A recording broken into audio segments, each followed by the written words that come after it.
അപ്പോൾ RSSൻ്റെ പരിപാടിയിൽ നിന്ന് പോയി പങ്കെടുക്കണം, അവാർഡ് തരാം എന്ന് പറഞ്ഞപ്പോൾ അദ്ദേഹം പറഞ്ഞു എനിക്ക് വേണ്ട, മറ്റേ ആൾ ചോദിച്ചു നോക്കുമെന്ന് പറഞ്ഞു.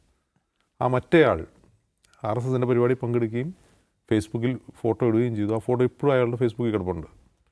അയാൾക്ക് അവാർഡ് കിട്ടുകയും ചെയ്തു. എന്താണ് അവസ്ഥ? നാഷണൽ അവാർഡ് എനിക്ക് കിട്ടാതായപ്പോൾ എന്തുകൊണ്ടാണ് സൗമ്യമായി പ്രതികരിച്ചതെന്നാണ് അഭിമുഖകാരൻ ചോദിക്കുന്നത്. ഞാൻ ഉറക്കെ പറയണമെന്നുണ്ടായിരുന്നു. ഉറക്കെ പറഞ്ഞ് ചിലപ്പോൾ നാളെ മുതൽ എൻ്റെ വീട്ടിൽ ED വരും എന്ന് ബ്ലെസ്സിയെ പോലെ സീനിയറായിട്ടുള്ള സംവിധായകൻ പറയുകയാണ്. ഇത് ഇന്നത്തെ സിനിമയുടെ, ഇന്ത്യയിലെ സിനിമയുടെ ഒരു ദുരവസ്ഥയാണ്. ഇപ്പോൾ ദേശീയ അവാർഡ് കിട്ടുക എന്ന് പറഞ്ഞാൽ മുമ്പ് ഒരു ക്രെഡിറ്റായിട്ടായിരുന്നു ആളുകൾ എടുത്തുകൊണ്ടിരുന്നത്. നോക്കുക, മമ്മൂട്ടിക്ക് 3 പ്രാവശ്യം കിട്ടി, മോഹൻലാലിന് 4 പ്രാവശ്യം കിട്ടി, അല്ലെങ്കിൽ കമലഹാസന് 5 പ്രാവശ്യം കിട്ടി, ഇങ്ങനെയൊക്കെ പറയുന്നത് അത് അവർ സ്വയം ഒരു ക്രെഡിറ്റായിട്ട് ഭരത് മമ്മൂട്ടി, ഭരത് മോഹൻലാൽ എന്നൊക്കെ പറയാൻ തക്ക അതൊരു ക്രെഡിറ്റായിരുന്നു. ഇന്ന് അതിൻ്റെ അവസ്ഥ എന്താണെന്നറിയോ?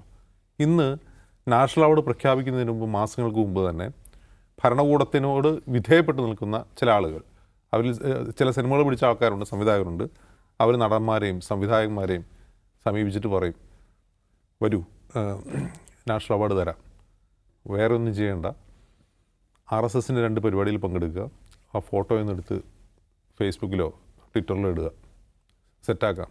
അങ്ങനെ മലയാളത്തിൽ വളരെ പ്രധാനപ്പെട്ട ഒരു നടനോട് വേറൊരു സിനിമയുടെ സംവിധായകൻ പോയി പറഞ്ഞു.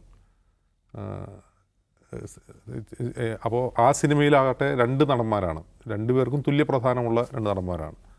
അപ്പോൾ RSSൻ്റെ പരിപാടിയിൽ നിന്ന് പോയി പങ്കെടുക്കണം, അവാർഡ് തരാം എന്ന് പറഞ്ഞപ്പോൾ അദ്ദേഹം പറഞ്ഞു എനിക്ക് വേണ്ട, മറ്റേ ആൾ ചോദിച്ചു നോക്കുമെന്ന് പറഞ്ഞു.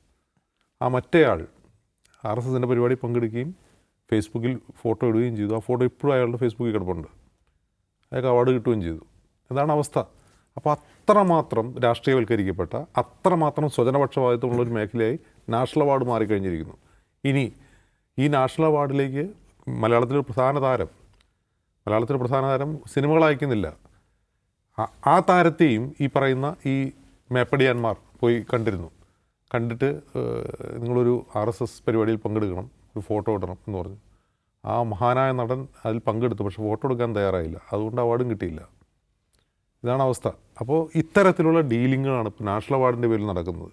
അപ്പോൾ നാഷണൽ അവാർഡിന് കിട്ടിയില്ല എന്നതിൻ്റെ പേരിൽ മിണ്ടാതിരിക്കുകയാണ് ഇപ്പോൾ ഏറ്റവും നല്ല ബുദ്ധിമാന്മാർ അങ്ങനെയാണ് ചെയ്യുക. അതിനെതിരെ ഒച്ച വെച്ച് വെറുതെ, ഇപ്പോൾ ദുൽഖർ സൽമാൻ്റെ വീട്ടിൽ ED വന്നതുപോലെ വെറുതെ ED വിളിച്ചു വരുന്നത് എന്തിനാണ്?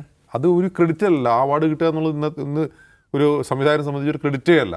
അവാർഡ് കിട്ടാതിരിക്കലാണ് ഇപ്പോൾ ക്രെഡിറ്റ്.